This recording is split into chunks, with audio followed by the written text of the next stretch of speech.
Welcome back, Buckeye Nation, to your Caribou Data Science channel. Thank you so much for the 3 people who viewed this video yesterday. I appreciate every single one of those views. But now, before we get started, we need to just a couple of public service announcements. First of all, hey, don't forget to click the subscribe button if you haven't done so already. But thank you if you have subscribed. Very important for YouTube. Click that like button if you find this report useful.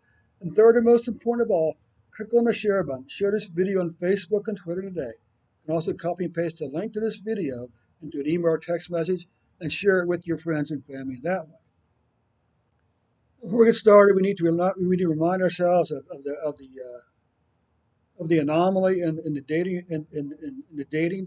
and the reporting of COVID-19 deaths.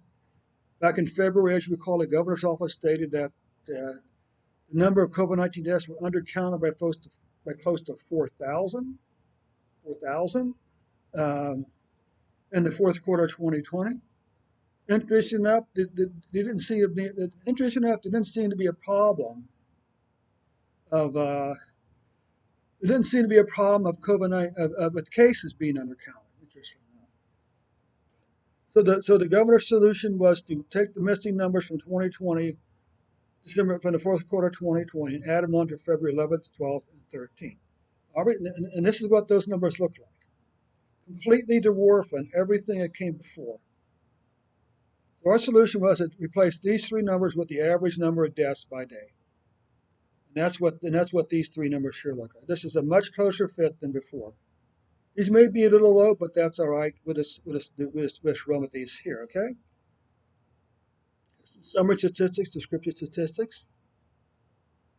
And this is the plot. So the red line is a 7-day moving average for daily deaths in Ohio. You can see beginning back in December, we had a long declining pattern here. But what's interesting here, you're starting to see a little bit of a decline, a little bit of an increase mid-July with deaths in Ohio. Okay, hopefully this is just another spike like back over here. This will resume its downward pattern. What about cases? There's some case statistics for you folks. Once again, the red line is a 7-week average. What I want you to notice here is how mid-July we see cases starting to increase. We saw the same thing in Israel and the same thing in Sweden and the same thing in the U.S. numbers. Really curious. We also need to remind ourselves that a couple of things about the vaccine. The vaccine will not keep you from getting COVID-19. It may lessen the symptoms, and it may not keep you from dying. There's still a possibility, even with the vaccine, that you could die. Hopefully the risk is much lower, but we have to be realistic and realize there is that possibility. Now the obvious question is anybody actually tracking this part of the vaccination data? Is anybody tracking how many of these new cases were vaccinated? How many of these recent deaths had also been vaccinated?